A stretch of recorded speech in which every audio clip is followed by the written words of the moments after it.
Welcome everyone to the Week 1 webinar. We are coming to you live from our BlendKit studio at the University of Central Florida here in sunny Orlando, Florida.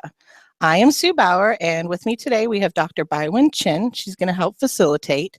We also have, again, our brilliant production manager, John Pizzo, who's here to ensure that everything's going to go well for us today. We also have Jessica Toho and Corinne Stull, who are going to assist us with the chat later on. Please remember to complete our participation poll. The link can be seen on this page. Oh, go back to the first. Okay, there we go. The link can be seen on the bottom of this page and was also sent out to you today in the reminder for the session. So please, if you haven't done so, please do that. Also, you can complete it afterwards. All right, so let's keep on rolling with our seminar. Today we have our expert blended learning instructors. We have Dr. Alicia Janowski and Dr. Beth Young, who are both with us as faculty at the University of Central Florida. This is also our first weekly webinar for session for the BlendKit 2017. Remember, we are wrapping up week 1. So our week 1, our focus was on understanded blended learning. All right, what we'd like to do is just take a minute to kind of share what's been going on here during BlendKit 2017. So you can see here, we've got a couple shots of us in office this morning preparing and setting up for our webinar. So we'd like to kind of let you see what we're doing live and in time. We also took some time to go ahead and post a couple other postings that we had this week.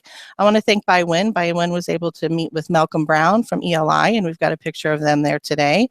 And we also want to thank, and I hope I say this right, Jakeen Adler-Collins, who was able to provide us a great visual this week. So again, we thank you guys for taking some time to post those up on the web for us. All right, here I have a little bit of a challenge and a request for you. As you can see, we're currently spotlighting a view from one of the beautiful spots here at the University of Central Florida on our Orlando campus. But those of us here at UCF, we are just part of the we that makes up BlendKit 2017. So our challenge, let's replace in upcoming weeks this UCF photo with photos from you.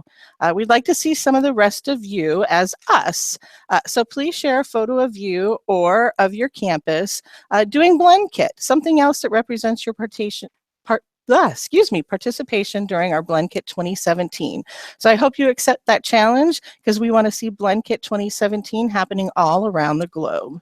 You can either email us, you can see at the bottom of that page, we have the blendkit@ucf.edu, or post your photo to Flickr or Twitter and make sure to tag it with BlendKit. We've also been known to go out and grab a few photos of those of you who are creating your BlendKit blog. So hopefully we'll have a chance to highlight or spotlight you in the next coming weeks. All right, so as of 12:38 today, we had well over 1,234 people. That's right, I stopped it at 1,234 for our enrollment. I'm sure we have additional members now, but like I said, at 12:38, that was our neat number, so I've got that written down. So now let's move. We've got over 1,000 people. We are indeed developing a great community of learners, and this is just such an exciting opportunity for us. Please try to use this opportunity to engage and network with others across the globe whenever it's possible inside or outside of the course. As a matter of fact, our learning community is extensive, so extensive that we decided to show you a little bit of a footprint.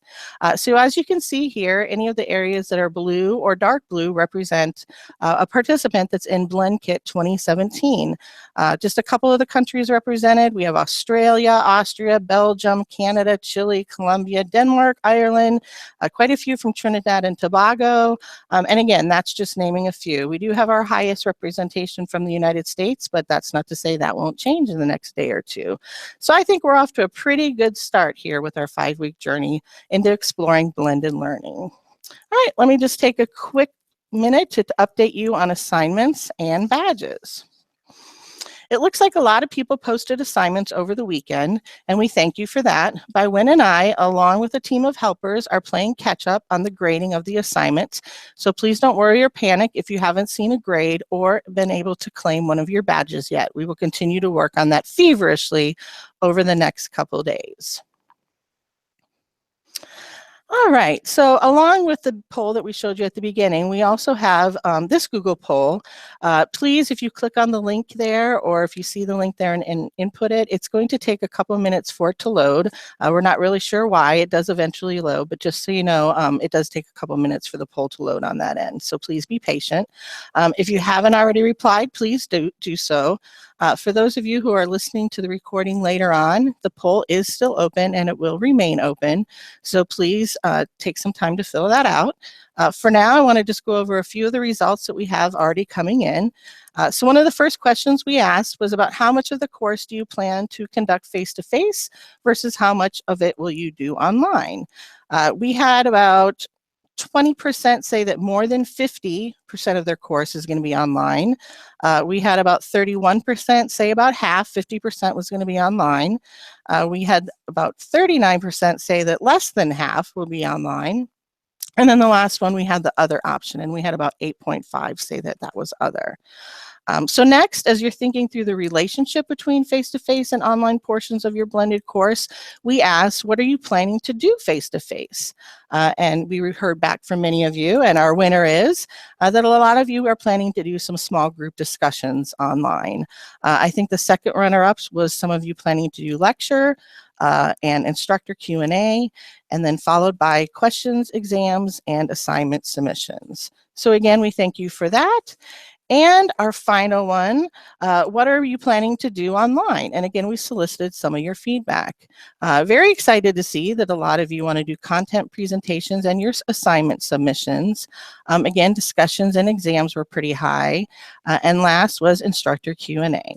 So again, thank you very much for posting or taking time to reply to those polls. We will solicit your feedback weekly. And so again, thank you for that.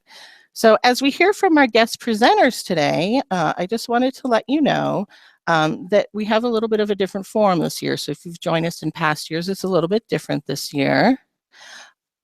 As you can see here, over on the right-hand side, you have a live chat area.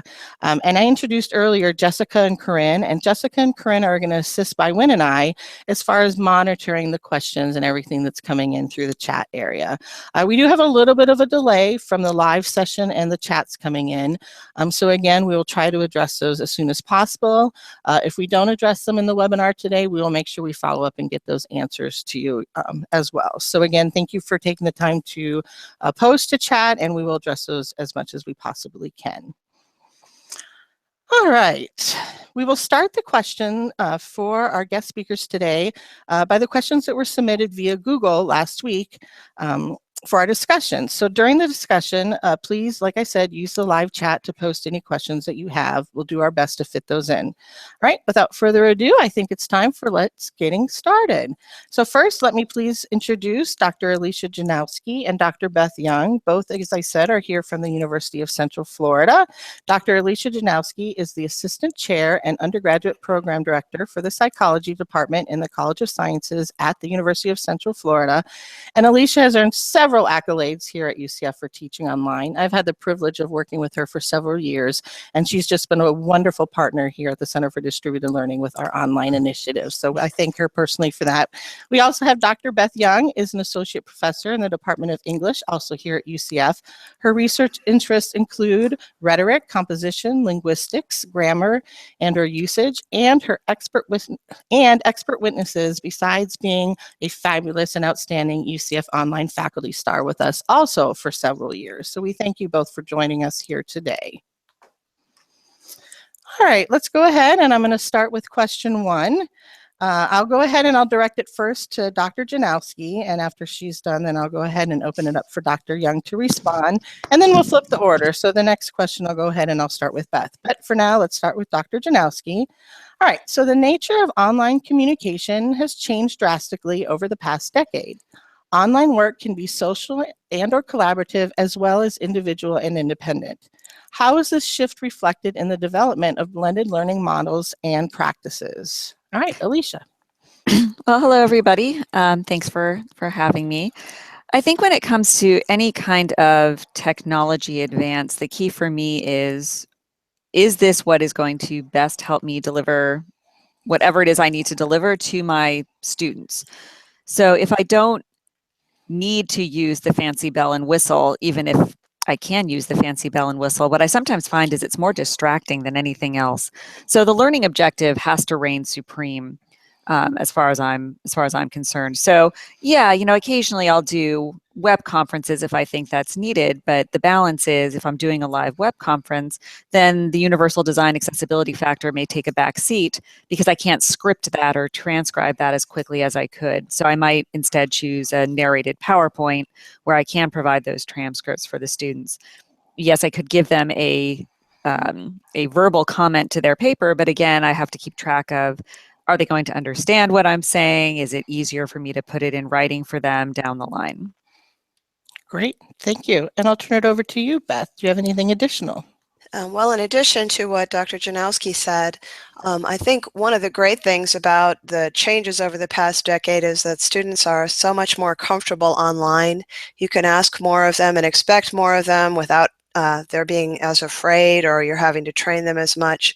But of course, that has the flip side of they're empowered to go out and try to figure stuff out on their own. And sometimes that's great. And sometimes they can get off track because they're Googling something and who knows what they're fishing out.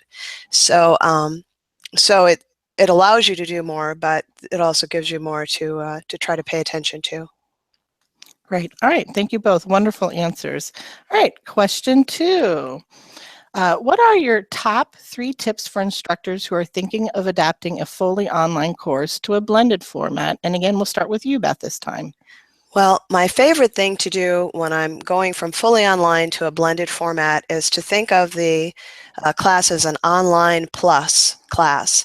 And I try to use the face-to-face time as an opportunity to figure out what they're doing, because sometimes they're doing things that I just, I'm trying to teach them fully online and I don't realize, oh, students don't like to print things out. Even when you tell them to print something out, they might not actually do it. Or if I have them using an online research tool, there are some online linguistic research corpora, I can't see them using it in an fully online class. But when we have some face-to-face time, that's a great opportunity for me to learn from them what it is they're doing as they're trying to do the work. The other great thing about face-to-face is some things are just harder to do online, and small group discussion, for some people it's just as easy online, but I really like to encourage the interaction, suggest that they exchange contact information with other people outside of the class if they're comfortable with that. I try to think about what things my students find the most challenging in the online class that we could do better face-to-face, or what things I really like doing face-to-face, and then and build that in sort of as a bonus. So it's an online class plus we get the bonus face-to-face time. Great. All right, and I'll turn it over to you, Alicia. Well, I'm mad at Beth because she took some of my answers. I always try to think of the modality as what can't I do face-to-face that I could do online, and vice versa. So much like Beth, I think one of the first things I consider is, well, what is it I miss when I'm just online, and what can I then get back for me? What do the students really need? So what's the most complicated content for me to put online that I can now take advantage of those face-to-face sessions? But the other big part is make sure that you keep it consistent. So I think sometimes when you're trying to adapt from one modality, whether it's face-to-face to mixed mode or face-to-face to online or online to one of the former, it gets a little choppy. And so your course has to have some kind of a flow to it. And it's still just one course. So don't think, oh, great, now that I can have them do stuff online, I can have them do like a complete second class online plus whatever I'm going to do face-to-face. It's one class and the time commitment should still be fairly equivalent. Great. And we actually have a question that highlights that a little bit later on. Totally agree. Wonderful answers. Yeah, I think consistency, whether it's an M or a W, is definitely important. And again, we talk all the time about students feel that they want to feel community even when they're online. And I think with that, again, blended feel that, again, as Beth said, that's a great opportunity for both of those. All right, I'm going to go on to question 3. Again, thank you for submitting those from our participants. So what are some common blended learning, sorry about that. So what are some common blended learning pitfalls we should know up front so we can attempt to avoid them? And Alicia, I'll direct that to you first. Yeah, so one of them I just kind of touched on, and that's the don't try to throw everything in the kitchen sink at students. Just because they can do stuff online doesn't mean they need to be doing all that online. So really consider what's going to make for a full course for your students. They shouldn't be doing, 30 hours online and then another 10 hours with you during the week face to face. It should be a complete course for them that you are thoughtfully considering what elements to do in each aspect. Okay, thank you. And Beth? Yeah, that was pretty much what I was going to say also. It's it's important to manage everybody's expectations. So in addition to the risk of thinking, oh, I have all this extra time, I can get them to do stuff in, students have the risk of either thinking that the face-to-face part is the real class and they forget about the online class, or they switch it around. I've had, if I'm going to be presenting information in a face-to-face class, there's no way I can present it in a blended class to the same extent that I could in a class that was completely face-to-face, because we just don't have that much time. So it's important to help students know what to expect, that even if I can sometimes present information face-to-face, that doesn't mean I'm going to give them everything they need to know during the face-to-face times. They're still going to have to know to get it on their own through the online portion of the class. And the more I can schedule things so that there's a routine and students know what to expect. We have this big assignment due on this day, so that means the previous face-to-face will have some time to talk about it, or whatever you would do, so that the schedule is consistent and the activities are consistent, so students know what to expect. If I could just add, I think holding them to that schedule is important too. I've certainly found in my mixed mode classes that students sometimes think it means less work. And that I'm just going to give them everything face-to-face that was online. So starting from the beginning of, no, you have to do stuff online and we have to do stuff face-to-face, and these things are different, but just as important. Great. Wonderful, wonderful answers. And you can tell that we definitely have some online veterans with us, because they're definitely speaking from years of experience in teaching in quite a few modalities. And as an instructional designer, I would solicit what they probably did and don't even remember doing. And that is soliciting from the students maybe the first couple times you teach it, and asking them some feedback on, how did things go? I know even asking students, how long did you spend on the module this week? Sometimes you get some pretty shocking answers back that it either took a lot less than you thought, or sometimes a whole heck of a lot longer. So again, thank you guys. Really appreciate that feedback. All right, moving on to question 4. Again, I'm going to start with Beth on this one. So in your opinion, how much time should the instructor designate to answer questions online? Should the instructor give the students a time frame of when he or she will be online? I prefer to stay in touch with my class. I have notifications sent to my phone. I prefer to just answer questions as soon as possible after they come in.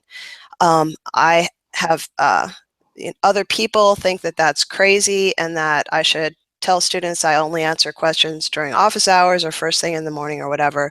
But for me, I find it's just much easier to deal with the questions when they come in. Then I'm not wondering what's going on in the class. Sometimes the questions concern an issue that will affect other people, and I could just nip it in the bud right away. So it's hard for me to give a how much time because I don't clump it all together. I do try to warn students when I'm going to be away from the computer for more than a day, if I'm traveling to a conference or whatever. I try to manage their expectations so that they don't expect that, why wasn't I online at 11:45 at night when their assignment was due? So, and I find that students are understanding about it, and that the effort I take at the beginning of the semester to really monitor the class closely helps them be more understanding if there are times when it just is going to take me longer for whatever reason. So I don't feel like I've given my life over to my class by doing that, but I do find that it's a commitment. It's sort of like, I don't know, like parenting. I mean, you're not always doing things with your children, but you're available to them. That's not the greatest analogy, but that's the best one I could come up with. It's pretty on spot, pretty close. Right. Okay. And Alicia, anything else to follow up with that? Yeah, this is one of those things that everybody has a different opinion on. In fact, just this morning I was at a meeting with faculty from across different disciplines, and one person said that they tell students that their rule is they will answer emails from 8 a.m. until 5 p.m. and then that's it. So if they write them after 5, they will respond again at 8 a.m. the next business day. And they make it really clear because they didn't want to get into fairness issues where, oh, you answered this person's email at 11:50 before something was due at 11:59, but when I wrote you at 11:55, you didn't respond. So now I'm at a disadvantage.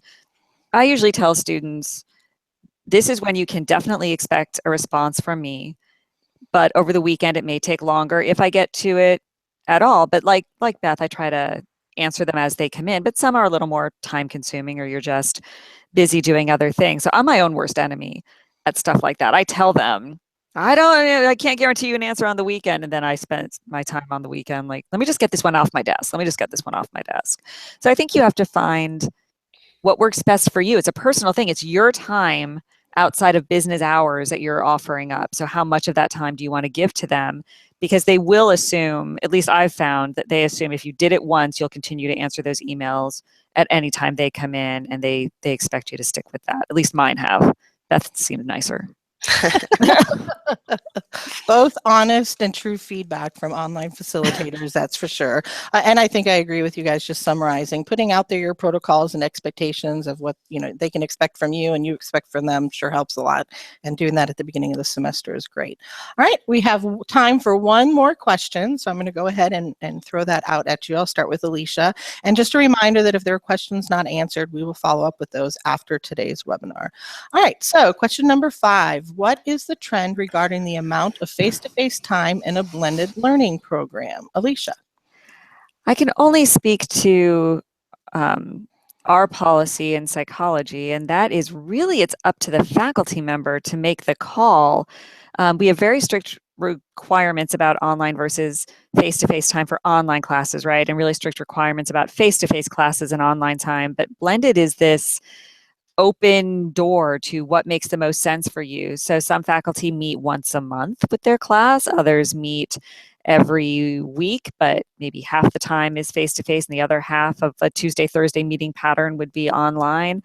And others do it once a week for, an hour. So I think if you have control over it, if that's up to you, then again, really consider, I'm a broken record, what is the learning outcome? What's the best way for you to spend the time, and what do you really need to meet those outcomes? What do you need face-to-face and what do you need online that's going to make the most successful course?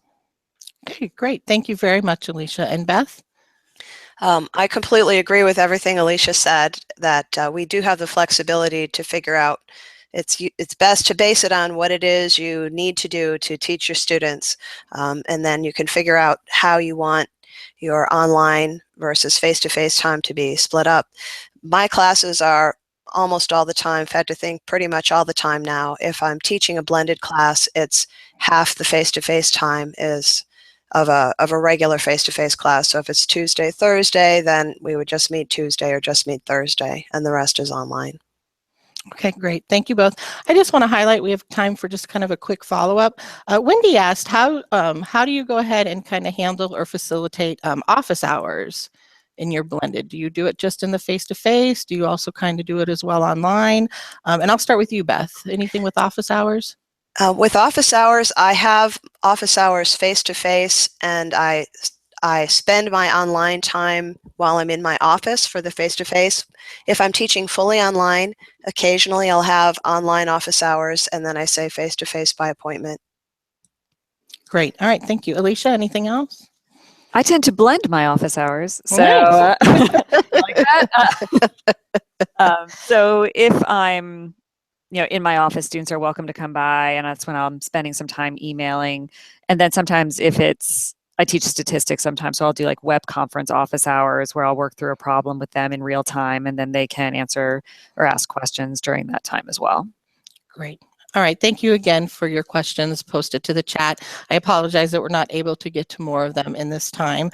We did get several questions in the chat and also in the discussion area and a few personal emails this week talking about the difference between blended and flipped and such. So Bywin and I will try to take some time this week to maybe post some resources that can kind of clarify kind of how we feel and what we use to define that for us. All right, I'm going to go ahead and turn it back over to Bywin for our wrap up today. Thank you all for joining us. Oh, thank you so much, Sue. Thank you, Alicia and Beth. And this closes out today's guest panel.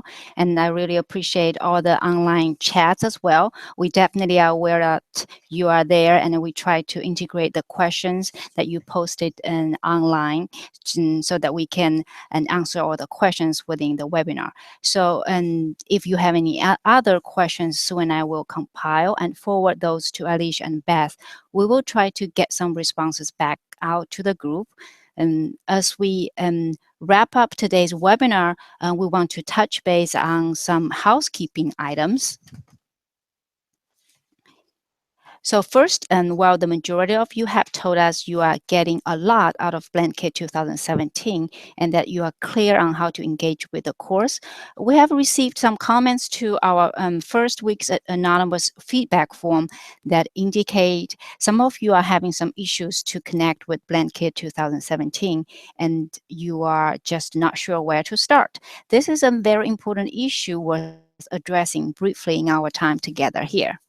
And just as a reminder, and this is a professional development experience designed for flexibility, and unlike the 4-credit college classes we are discussing, there are no mandated assignments or grades. And it might be confusing to know there is both a public website for BlendKit 2017 and a Canvas course. If you are getting lost between these two sites, stick to the Canvas course. Everything you need is in Canvas. The reason you are seeing many of the course resources on the BlendKit website is so that these materials can be accessed once the course is closed. So make sure that you bookmark the website outside of Canvas. When you are in Canvas and click on the modules link in the left menu, if you do not see the modules link, click on the 3 short lines on the top next to the course number. In the modules, the week's learning activities is the first item you will find under each weekly heading. In addition, you will find an assignment for each activity. Remember, the activities, they are optional. It is up to you to select activities that meet your learning needs.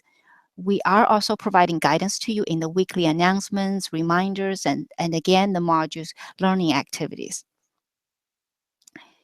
If you have any questions, run into difficulties, or you are just not sure on how you can make the BlendKit 2017 course work best for you at any point, please message us in Canvas or email us at blendkit@ucf.edu. We would love to hear from you and see what we can do to help.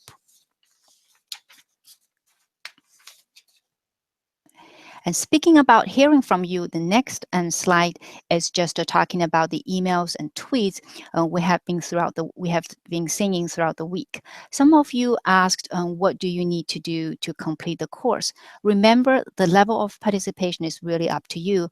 You have to set your own expectations. As far as reading goes, you have module week 1 and week 2 available now. And in the discussion area, we've got some great community going on. Please feel free to post in those areas.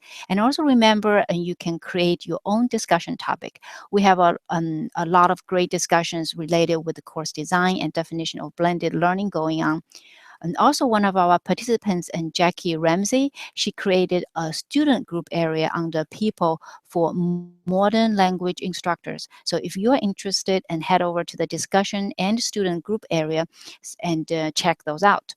And also the social networking and the participation is up to you. I know that we have participants who are using blogs, wikis, and Twitter accounts. That is great. Some of you are not as active in those platforms. That is okay too. You pick what is comfortable for you. And we also give you the week 1 feedback form. We appreciate those who were able to fill that out. So here are some feedback we have already received, and we really appreciate those. And so most of you are finding readings, the DIY project, and social media interactions most helpful. And a couple of comments on clarifications of badgings and certificate options we have received. So many stated that the orientation webinar helped clear that up. So please feel free to review that section of the webinar or send us an email, and we would be more than happy to assist. And most also stated and it took between 1 to 3 hours to complete the week activities. So gradings, we are trying to provide feedback as timely as possible. Since week 1 is due today, we will be completing the grading for these activities as soon as possible. Some are submitting early, and we are getting to those assessments as soon as possible. And Sue just said that we now have 1,234 participants. Hey, great. And some are more understanding to these numbers, but now we are actively trying to interact through discussions, emails, information streams, and also online chats with you.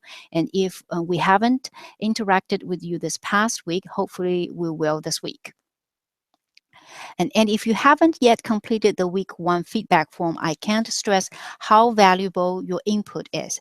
As I mentioned in our orientation session, this kind of open online course is something of a work in progress. It is far from perfect. Your feedback can help ensure that we meet the needs of all of our participants. So the feedback form link is here on the slide. And this is a short URL and that we created, but you can always access the feedback form from inside the Canvas course under Module 1. We will be providing you with feedback opportunities each week during the course.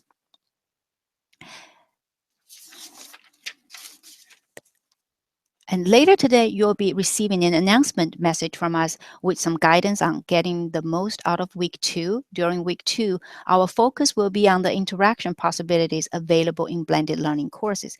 And you'll have the opportunity to receive some help in getting hands-on with making web versions of your course documents suitable for sharing with others online.